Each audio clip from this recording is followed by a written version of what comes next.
Walker Stalker cruise. We have beautiful night out night, or outside. Wonderful audience. How have you been doing this weekend? It's been good. I mean, I actually think this is the best way to do it. I really do. Yeah, you can't be. Yeah, you really can't. This is the way. They should do it all the time. This is how we should do it. Yeah, I would do this all the time. I really would. Scrap the other ones. Scrap the little dingy convention centers. Let's just cruise every weekend. Let's do it on a cruise.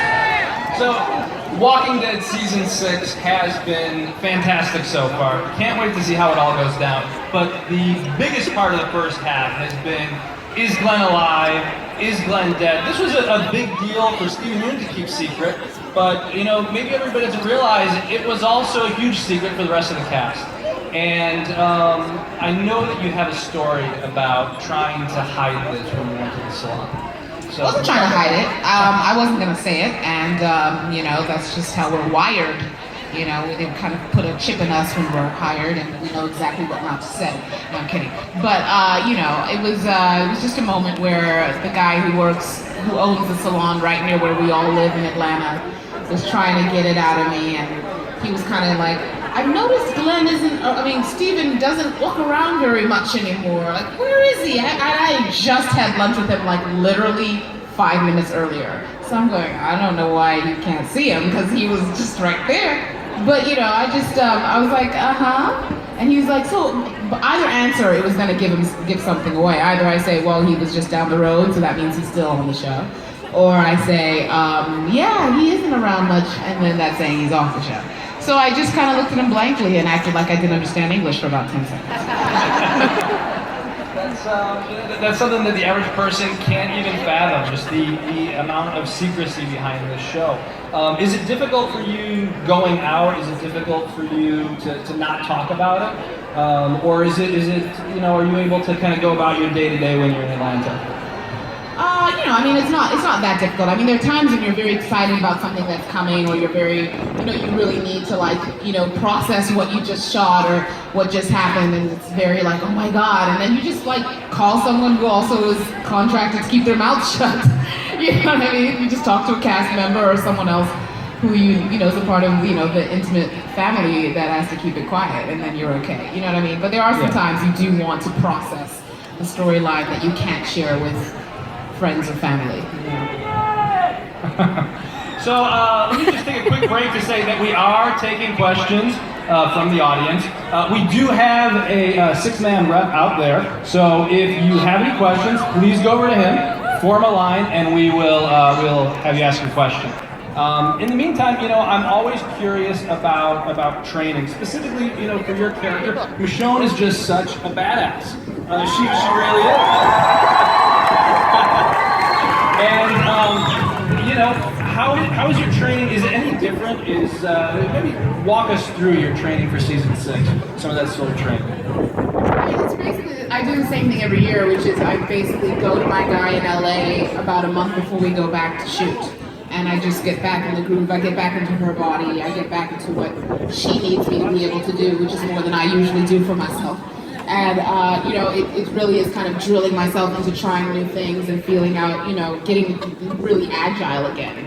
And then continuing that when I'm, you know, throughout the season, I just work out a lot more throughout the season than I do when I'm not, you know. So, you know, like, I basically have to, you know, I run a lot when I'm working throughout the season, because she's just always running on this show. You're always running somewhere. And Michonne is always running with Rick, and Rick, Andy Lincoln happens to be an extremely good runner. And I'm just like, okay, you know what, you gotta stop having the Michonne and Rick run down the road scene. Can we stop that? Because I can't keep up with this guy. But yeah, so I do tend to run a lot during the season as a part of just working out consistently, so I can keep up with Andy Lincoln. Yeah, you two ladies are good. But I know, it is easy for him. Yeah. And at least Nora Reeves, he gets the motorcycle. Right now. I know, I mean, Nora's always got a runner as me, but he gets the motorcycle, so he doesn't have to, like, do it. So, let's see, I'm sure we have some people back there. Can we do our first audience question? Yeah, absolutely.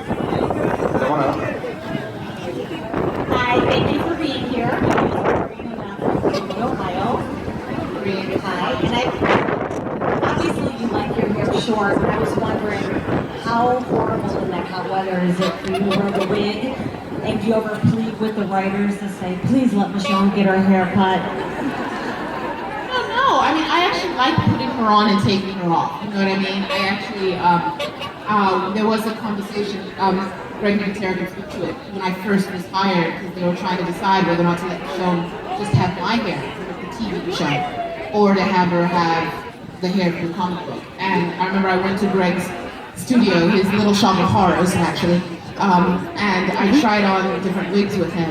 And it was this whole conversation with the producers as to which way to go. And two things happened. Number one, I actually liked the idea of putting on and creating this character who was separate from me.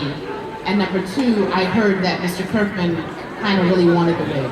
And that really, you know, as a writer myself, I like fulfilling the vision of the creator.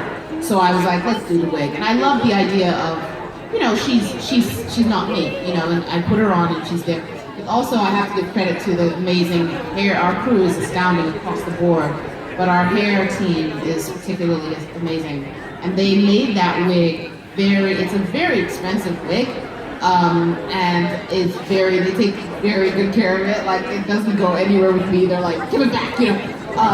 But like, it's so well kept that it's so well made that it's actually very light, even though it looks like a lot of hair. Thank you. Yeah, good question, thanks. And we'll take one more. Yeah, hi. So first off, congrats on being the one of the moral compasses still alive. I think it has to do with the sword. That's my question. Do they let you keep the sword, or will it end up on eBay? Because right here, I will totally buy it. I got some bad neighbors, you know. Well, here's the thing. A few things. Firstly, I will take one of these. I don't care what they let me do. I'm taking one of these. Secondly, there are about 3 or 4 of them. Like one of them, everyone has sort of dibs on them, like the president of AMC has dibs on one. The guy who designed them has dibs on one.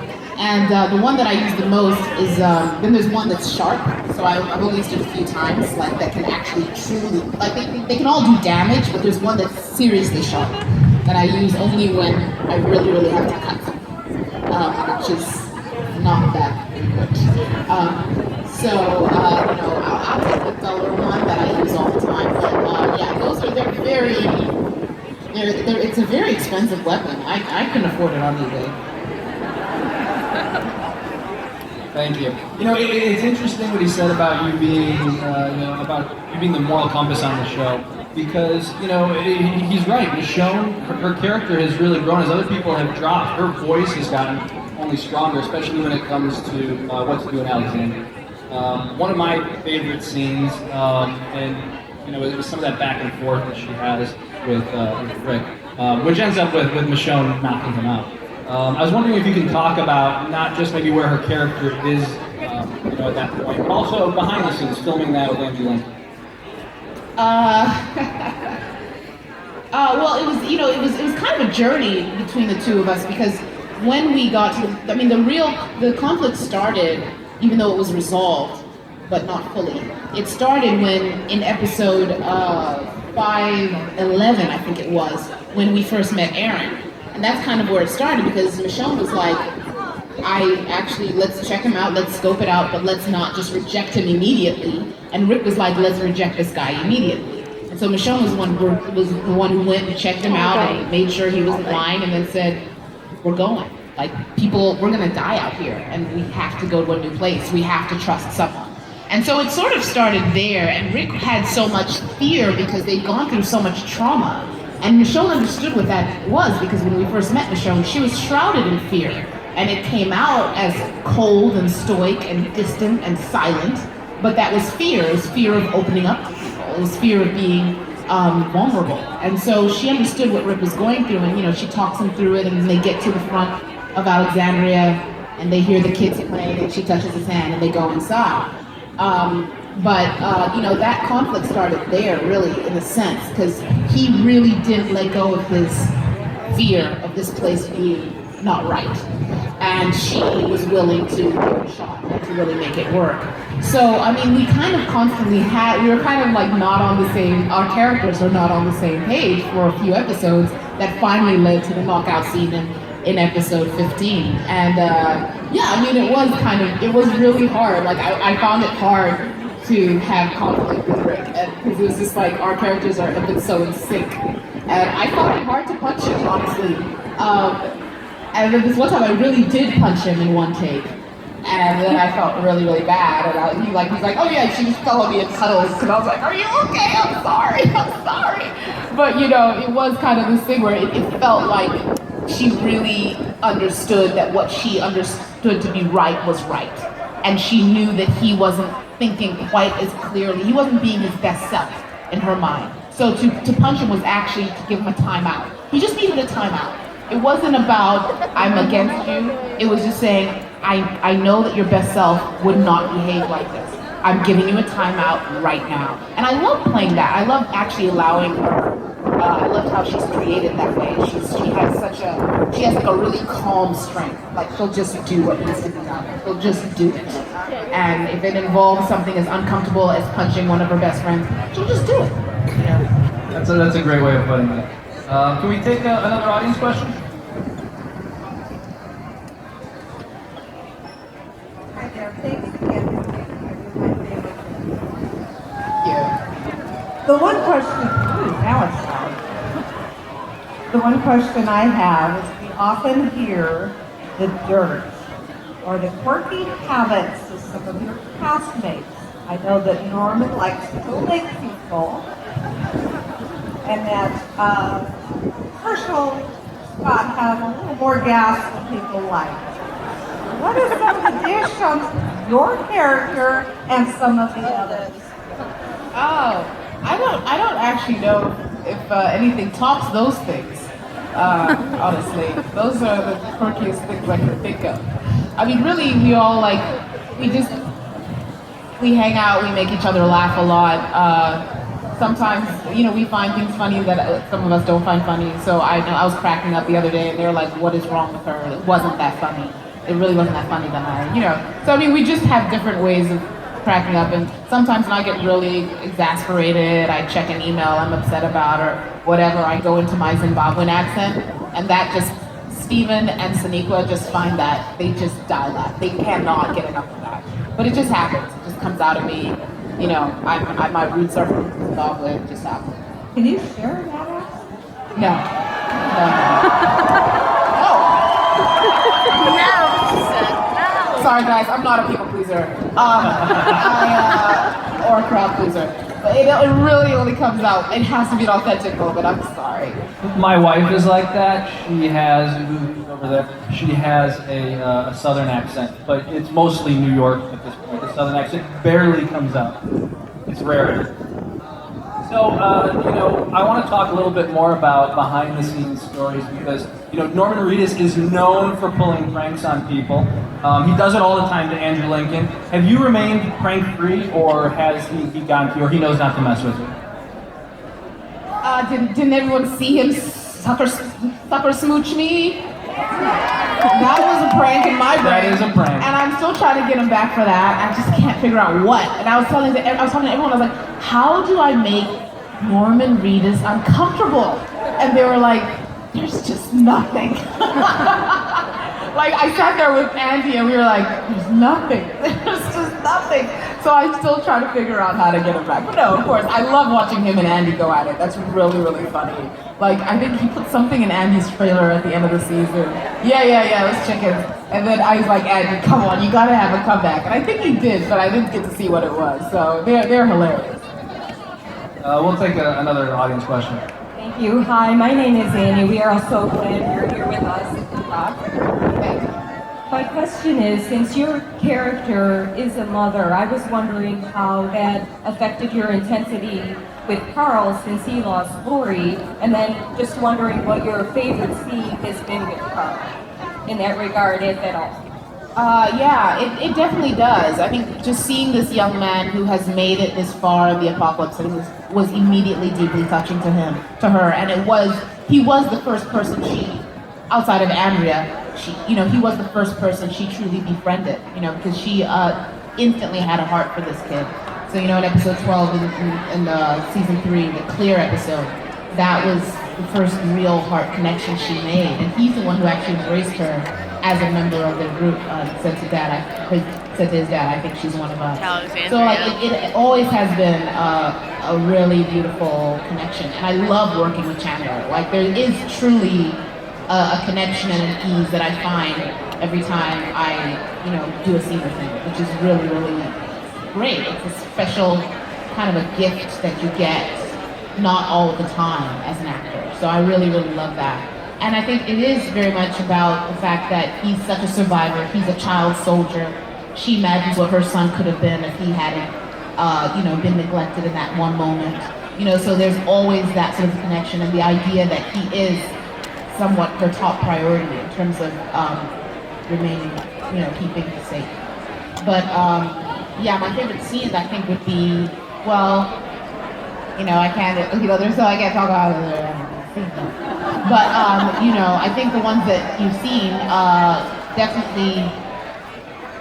I love the scene with the cat, but I also love the scene where she tells him about her son, and in season 4, and he's really sad because he thinks Judith is gone, and she actually, it's the crazy cheese sequence. I really did enjoy that, and I did enjoy the fact that he's the only person that she's told about her son. She hasn't told Rick, she hasn't told anyone else, and the way she ends up telling him is in a sense trying to heal him of his own pain. And I just thought that was it was beautifully written, and I loved playing it. Thank you. Thanks. Going off of that, can you talk a little bit about working with Chandler Riggs and kind of watching him grow up over the last, 3 or 4 years?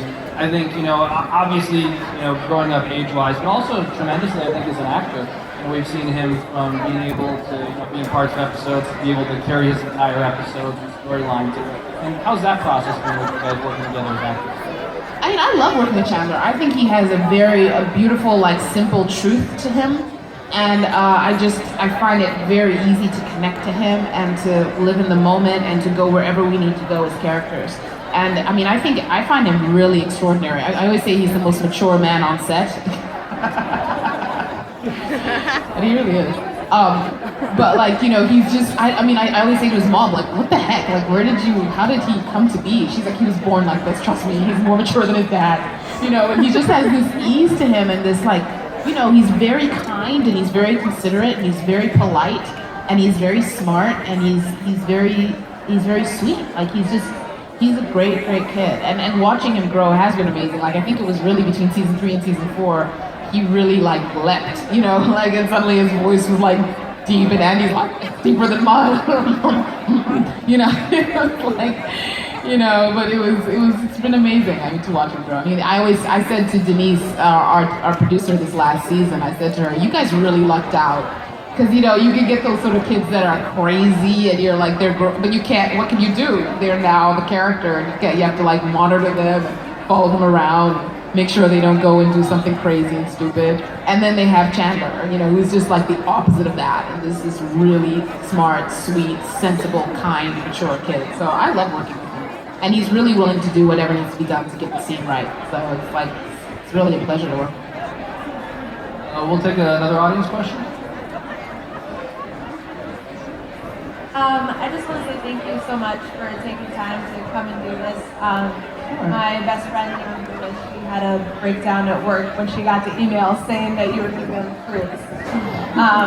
So my question for you is, at the end of season 5, the very last scene, where Michonne is placing her katana above the fireplace and then puts it back and holsters it,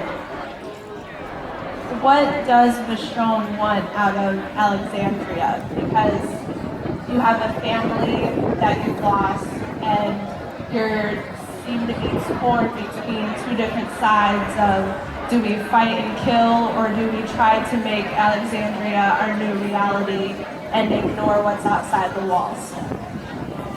You kind of just said it, really. I think I mean, it really is that. I mean, it's that dichotomy, and it is the question of, I mean, how do I continue?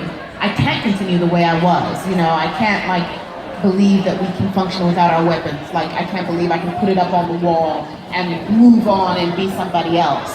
The strength that comes with me and this weapon actually protects people. I trust myself with this weapon. I leave it on a wall and some douche takes it and kills people.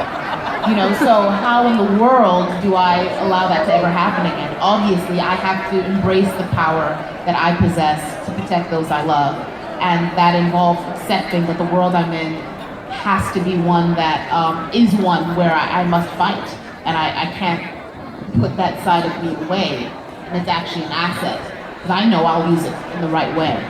But I can't trust everyone around me to, even if I say, oh, it's a nice society, it's a nice community. No, it's not. That guy just took my sword and killed somebody.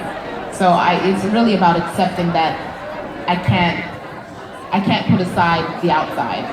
I have to embrace all that I am and incorporate it into this new reality, unfortunately. Thank you so much. Thank you. Thanks. Next question.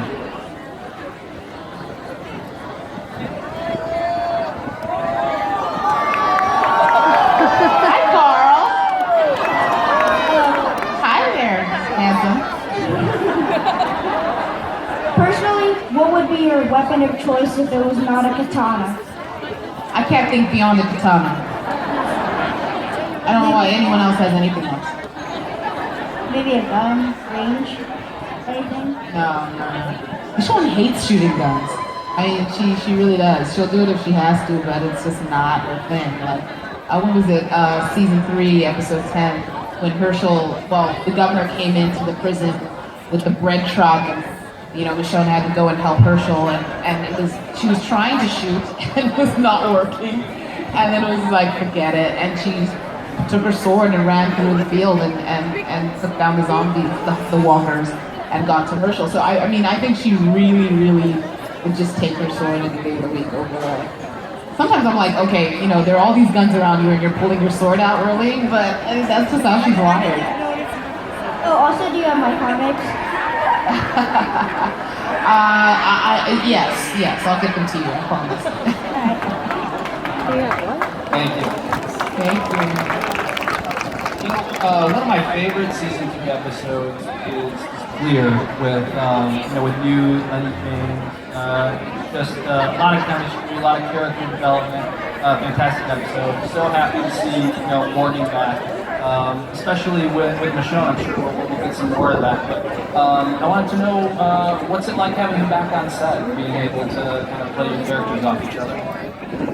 I mean, we haven't been able to do that much so far, but and in that episode, she just didn't care really if he lived or died. She was like, this guy's nuts, he's more nuts than me, which is really nuts. So she really was very disinterested in him in Clear.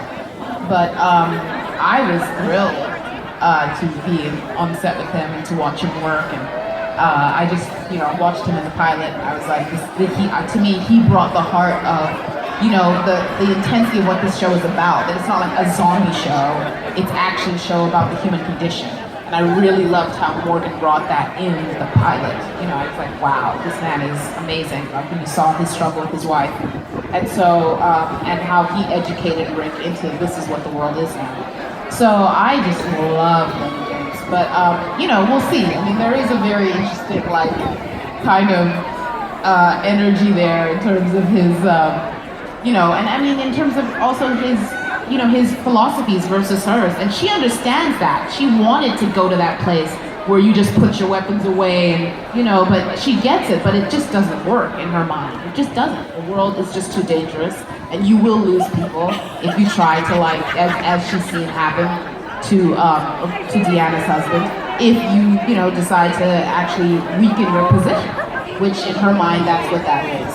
So that moment, I think it was episode 7, where they sit down with him around the dining room table and talks about why he's he let someone live and all that. Those sort of things are they're points of contention. But she gets them, but that's a serious point of contention.